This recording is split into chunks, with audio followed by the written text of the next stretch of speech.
তাহলে এখন যারা নাকি গুরু হচ্ছে,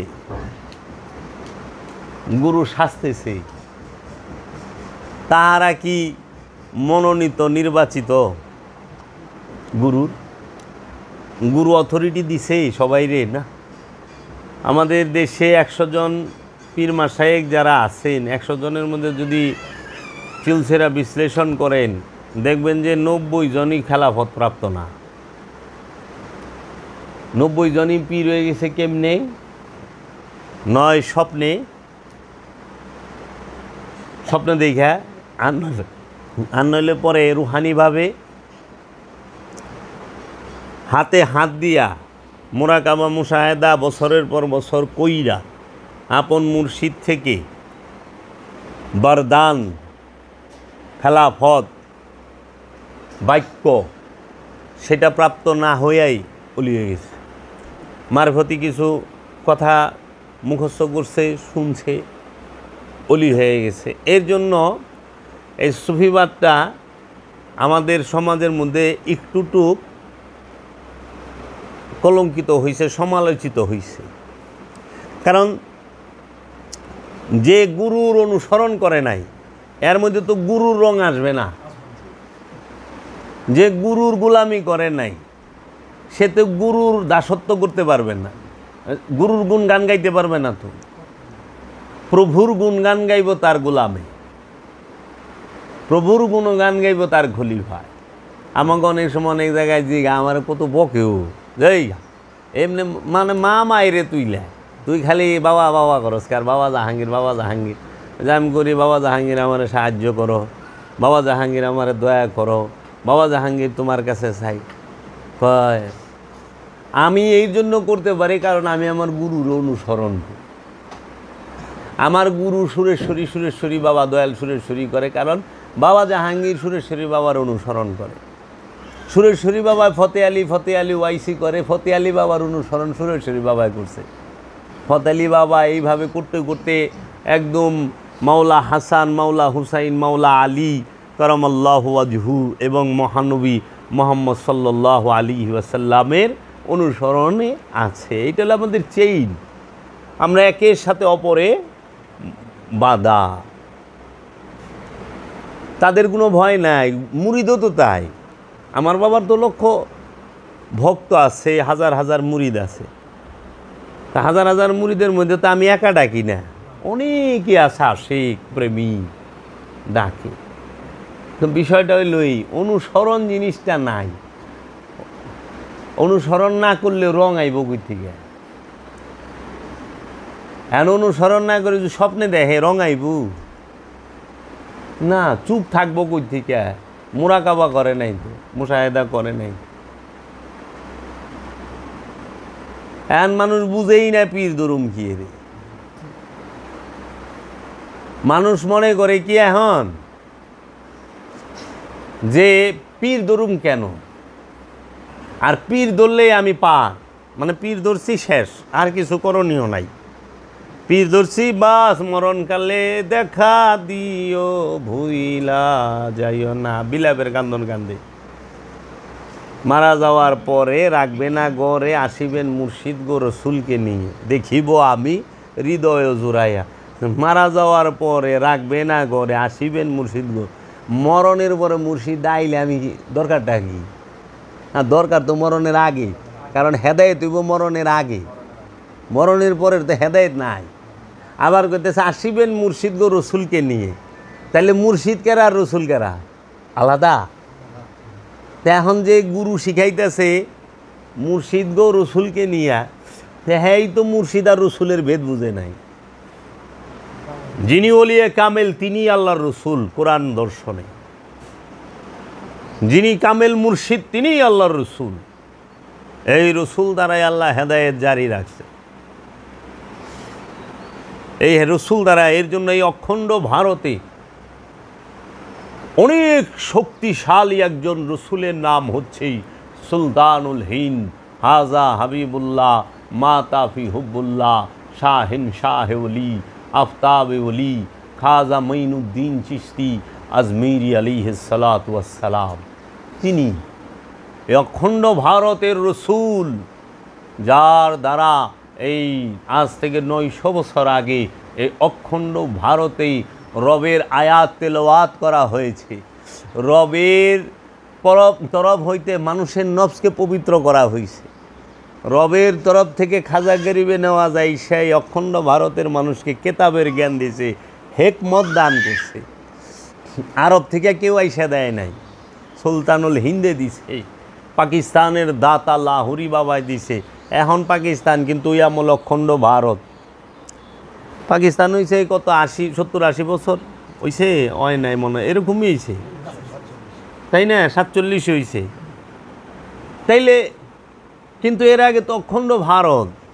আর সুলতানুল হিন্দ দাতা লাহোরি মাজার শরীফে 40 দিনই চিল্লা করছে, এবং সুলতানুল হিন্দ টাইটেলটা দাতা লাহোরি দিছে। তাই যে কান্নাকাটি, এরা রসুল আর মুর্শিদের ভেদ বুঝে না। এখন পীর ধরুম কে রে? পীর ধরার উদ্দেশ্য কি? মানে আমরা যদি সলাৎ করতে যাই, সর্বপ্রথম কি লাগবো? নামাজ পড়তে গেলে কি কয়? শরীর পাক, কাপড় পাক, নামাজের জায়গা পাক, ছত্র ঢাকা, তাই না? তাহলে শরীর পাক, কাপড় পাক, নামাজের জায়গা পাক। এখন এই যে কাপড়টা, এটা পাক হইতে হবে। এখন এই কাপড় না পাক হইল কেমনি বাবা? এই কাপড় কি না পাক হয় না ময়লা হয়? কোনটা হয়? না পাক আর ময়লা কি এক বিষয়? কখনোই না। কারণ এই কাপড় তৌহিদে বাস করে, এইটা সিফাতের সিফাত দিয়ে তৈরি, সিফাত গুণাবলীরও গুণাবলী দিয়ে তৈরি কাপড়। এই কাপড়ের মধ্যে ময়লা লাগে, ধুলাবালি লাগে, গাম লাগে, পায়খানা প্রস্রাব লাগে, রক্ত পুইস এগুলো লাগে। এর জন্য এইটারে পানি দিয়া সাবান দিয়া ধুইলে এটা পরিষ্কার হয়, ময়লা কাপড় পরিষ্কার হয়। এখন নামাজের জায়গা পাক, যায় নামাজ কন কিংবা মাটি কন, এইটাও ময়লা হয় কিন্তু নাপাক হয় না। ময়লা জায়গা ময়লা যায় নামাজ, কিন্তু নাপাক জায়গা নাপাক যায় না, কারণ নাপাক মাটি হয় না, মাটি ময়লা হয়। নাপাক কি আর ময়লা কি, এটাকে বুঝতে হবে। নাপাক হয় কি? পোশাক নাপাক হয় না, পোশাক ময়লা হয়, অপরিষ্কার হয়। দেহ নাপাক হয় না, দেহ ময়লা হয়, অপরিষ্কার হয়। এই জায়গা জমিন নাপাক হয় না, অপরিষ্কার হয়, ময়লা হয়। তাহলে নাপাক কি হয়? নাপাক হয় অন্তর। কেন নাপাক হয় অন্তর? অন্তরে থাকে শয়তানরূপী খান্নাস। খান্নাস যেখানে থাকে, মানে কামনা যেখানে থাকে, খান্নাসের বাংলা অর্থ হইল কামনা। খান্নাস রূপী শয়তান যেখানে থাকে ওই স্থান নাপাক হয়।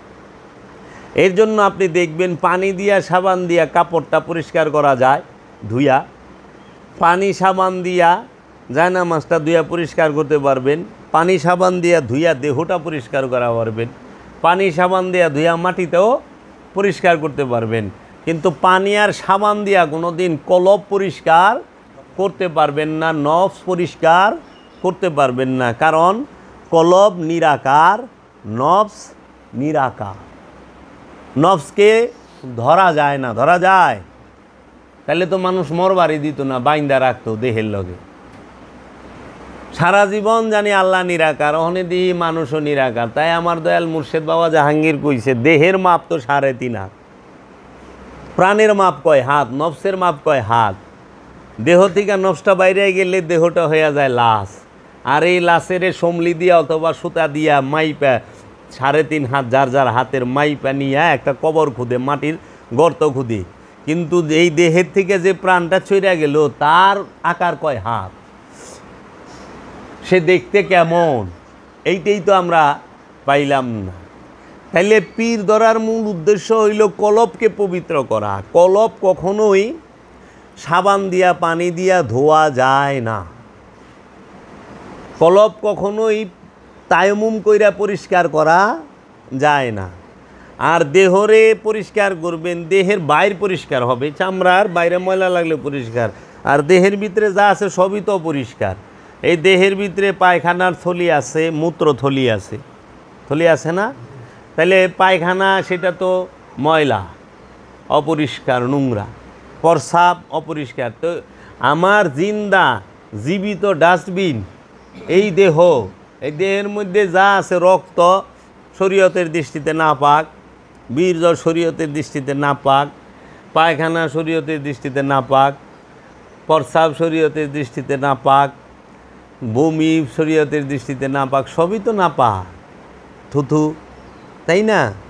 তাইলে পরে বাবা এই সব নাপাক জিনিস, অপরিষ্কার জিনিস তো লয়ে বয়ে রইছি। আল্লাহ তো কয় না দেহ পরিষ্কার করো, আল্লাহ কইছে অন্তরকে পরিষ্কার করো। কাদ আফলাহা মান তাযাক্কা, ওই ব্যক্তি সফল যে নিজেকে পবিত্র করতে পেরেছে। তাহলে নিজে বলতে তো দেহ না, নিজে বলতে এই দেহ এবং প্রাণ দুইটাকেই বোঝায়। এর জন্য মোহ থাকে কলবের মধ্যে, লোভ থাকে কলবের মধ্যে, হিংসা থাকে কলবের মধ্যে, অহংকার থাকে কলবের মধ্যে, কামনা বাসনা থাকে কলবের মধ্যে। এই জন্য পবিত্র করব কি? কলব। পবিত্র করব কি? নফস। এই নফসকে পবিত্র করতে হয় কি দিয়া? পানি সাবান দিয়া? কখনোই না। নফসকে পবিত্র করতে হয় পবিত্র মানবের, আদমের নূর দিয়া, আদমের চেহারা মুবারকের ধ্যান কইরা, দায়েমি সলাৎ কইরা। আল্লাহর চেহারা ধ্যান করলেই কলব পবিত্র হয়। কার চেহারা ধ্যান করলে? আল্লাহর চেহারা ধ্যান করলে। এন্ড আল্লাহর চেহারা কে? আল্লাহ কোরআনে কি কইছে? ওয়াজহুল্লাহ কে? মুহাম্মদ সাল্লাল্লাহু আলাইহি ওয়াসাল্লাম। এর লেগা ওয়াজহুল্লাহ মানে আল্লাহর চেহারা। আল্লাহর চেহারা কে? স্বয়ং মুহাম্মদ সাল্লাল্লাহু আলাইহি সাল্লাম।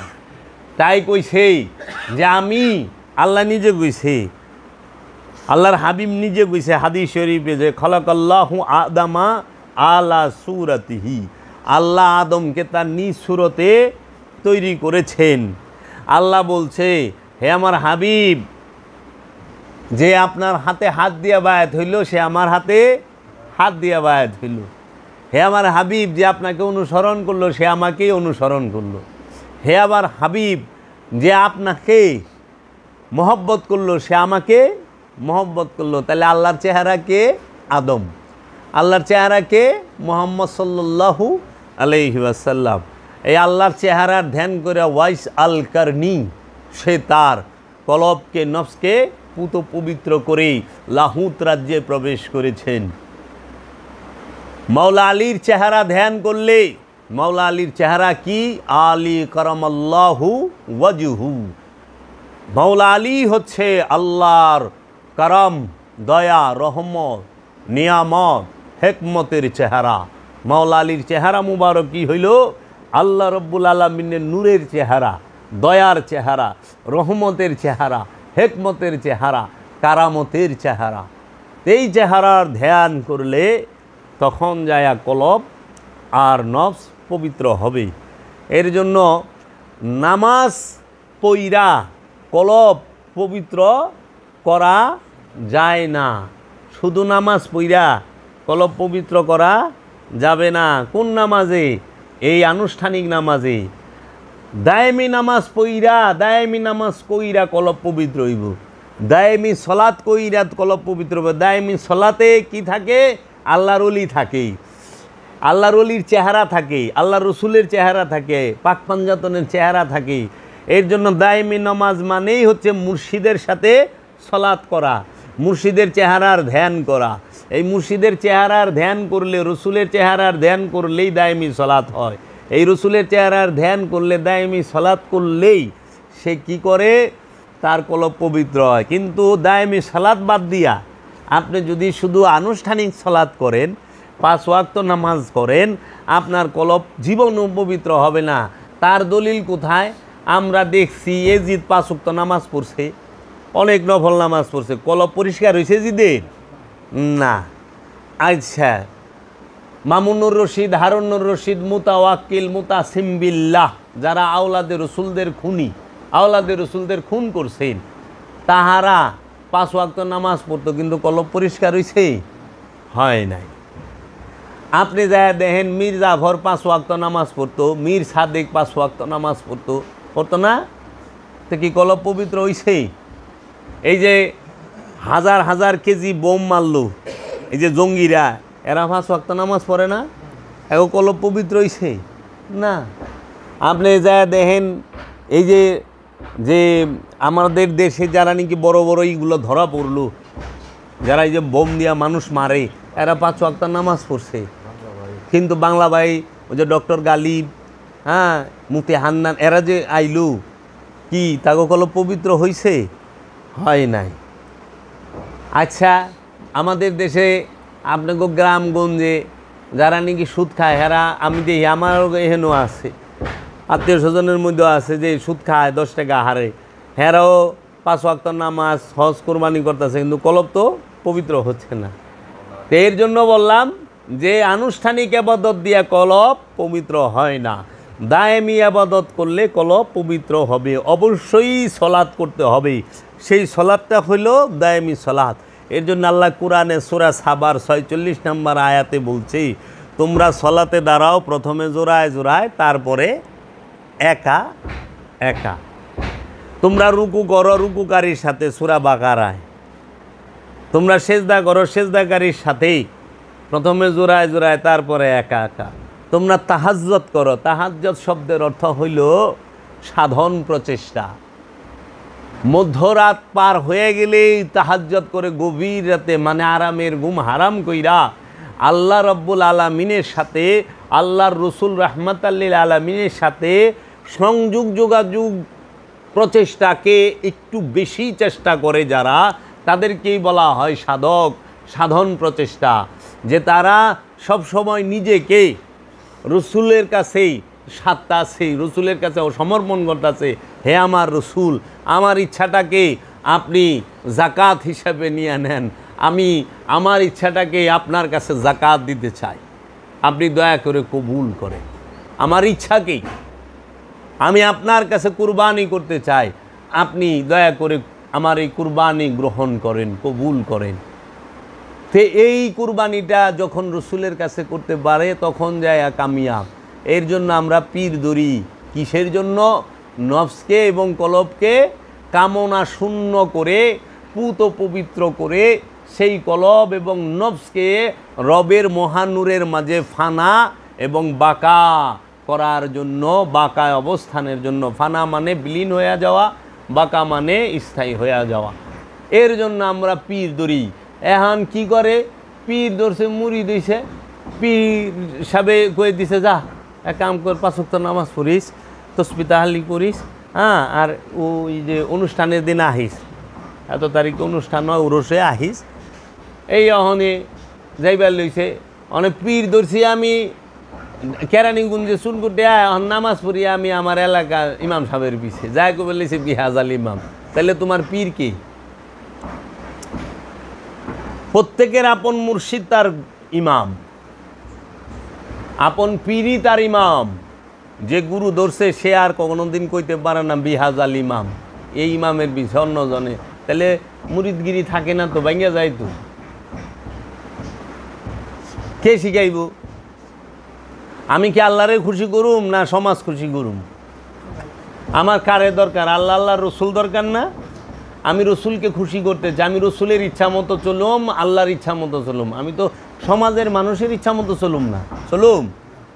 এই জন্য কোরআন বলছে, তুমি যদি অধিকাংশ মানুষকে ফলো করো, তোমরা, আমাদেরকে বলছে, রসুলকে না, তোমরা যদি সমাজের অধিকাংশ মানুষকে ফলো করো, তারা তোমাকে গুমরাহির পথে নিয়ে যাবে।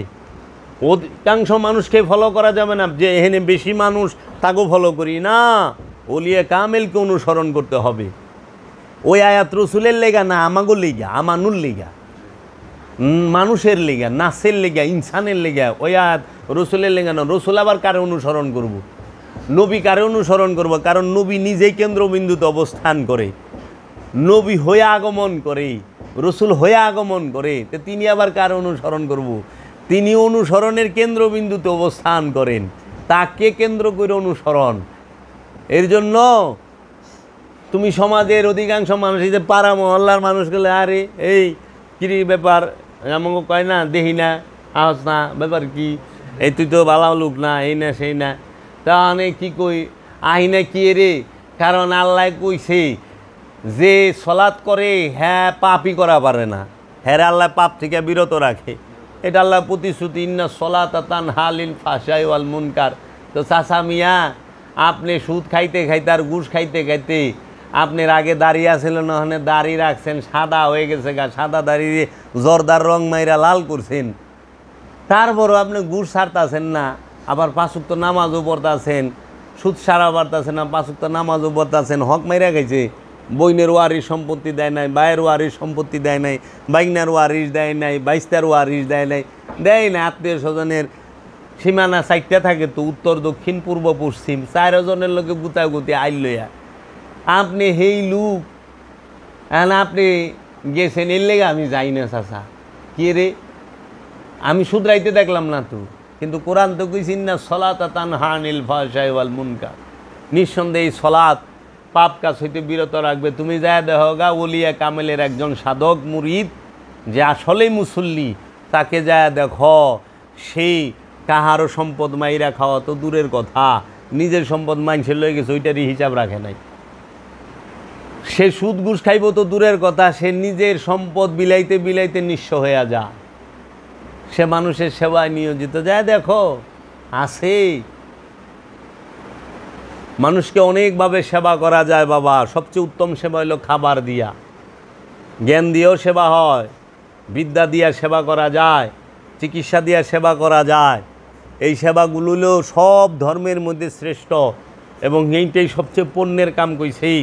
এই করোনার মধ্যে যারা নাকি জীবন বাজি রাইখা মানুষের সেবা করছে, তাগো থেকে উন্নত ধার্মিক কেউ আছে, তাদের থেকে ভালো আমলদার কেউ আছে?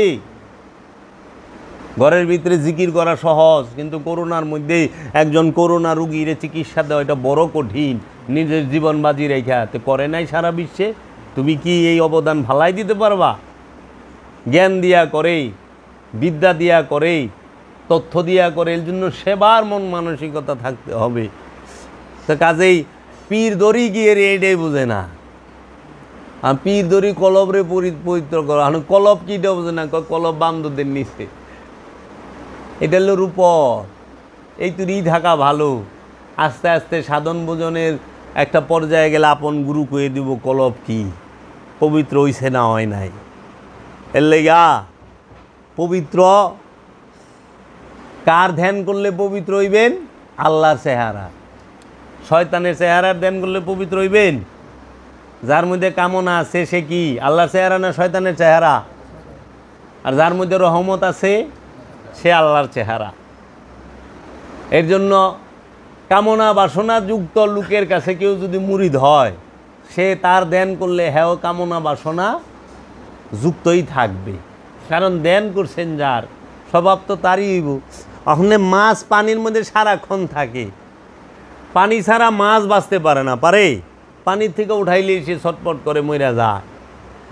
মাছের জীবন পানি, তো মাছ পানিতে থাকতে থাকতে পানি আর মাছের মিলনে এমন একটা গন্ধ তৈরি হয় মাছের শরীর থেকে, পানির গন্ধ। তখন কি ওই মাছটা যে ধরে টাচ করে তার শরীরটা শুদ্ধ গন্ধ ছিটা যায়, ওই মাছটা যে বাজারে থাকে ওই এলাকা শুদ্ধ গন্ধ ছিটা যায়। মুর্শিদের মহব্বতটা থাকতে ওই পানি আর মাছের মতো এমনভাবে মিলা থাকবো, এমনভাবে দৌড়াইব বাবা যে গ্রাম গন্ধ ছুটে যাব গা, মুর্শিদের গ্রাম ছুটে যাব ওইটার মধ্যে, যে আমার মুর্শিদের গ্রাম আমার মধ্যে আছে। পানি আর মাছের মতো, যার সাথে আপনি হাত দিবেন, এখন মাছ ধরে কেউ লোক হাত মিলাইছেন, হেরা তো গন্ধ হয়ে গেছে, আবার যায় যার লোক হাত মিলাইব, হেরা তো গন্ধ হয়ে গেছে। এর জন্য মহব্বতটা করতেই এইরকম, তুমি যার লগে থাকবা তার গ্যারান তোমার মধ্যে ছুটবই। এলে সুরের লগে থাকলে সুরের গ্যারান আইব শৈল দেয়, নেতার লগে থাকলে নেতার গ্যারান আইব শৈল দেয়া, কারবারের লগে থাকলে কারবারের গ্যারান আইব শৈল দিয়া। হ্যাঁ, অলিল থাকা মানে বইয়া থাকলে না, অনুসরণ করলে। নেতা যেভাবে হাঁটে ওইভাবে হাঁটবা, নেতা যেভাবে বক্তব্য দেয় ওইভাবে দিবা, নেতা যেভাবে নেতাগিরি করে ওইভাবে করবা, মানে অনুসরণ করলাই, যে যারে অনুসরণ করবো। চুরের অনুসরণ করলে চুর হইবা, ডাকাইতের অনুসরণ করলে ডাকাইত হইবা, মৌলবীর অনুসরণ করলে মৌলবী হইবা, ওহাবির অনুসরণ করলে ওহাবি হইবা, সালাফির অনুসরণ করলে সালাফি হইবা, সুন্নির অনুসরণ করলে সুন্নি হইবা, অলির অনুসরণ করলে অলি হইবা। আর তুমি কি সুন্নি হইবা না অলি হইবা? তুমি কি সুন্নি হইতে চাও না অলি হইতে চাও? তুমি কি সালাফি হইতে চাও না অলি হইতে চাও? মানে সালাফিরা কেউই অলি হইবার চায় না, সালাফি হইবার চায়।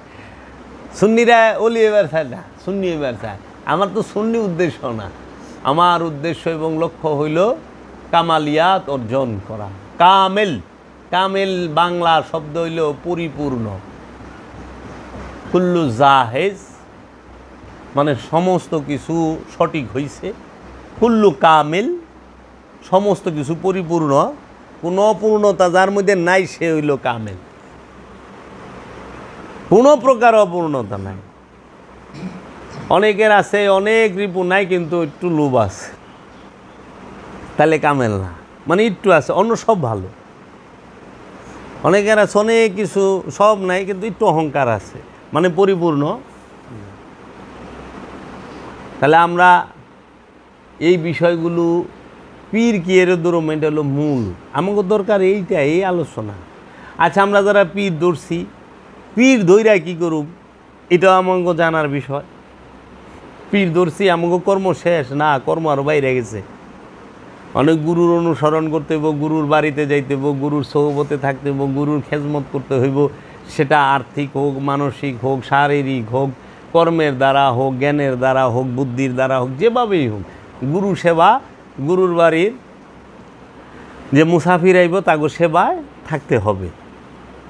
এর মধ্যে আমার তিনটা জিনিস মূল থাকবো: আদব, ভক্তি, মোহব্বত। এই বিষয়টা আদব আর ভক্তি থেকে মোহব্বতের জন্ম হয়ে যাব। মানে আদব নাই, ভক্তি নাই, তাহলে মোহব্বত আসবে না। আর মোহব্বতের অপর নাম ইমান, আমলের অপর নাম ইমান না। আমলের অপর নাম যদি ইমান হইতো তাহলে আজাজিল সবচেয়ে বড় ইমানদার থাকতো,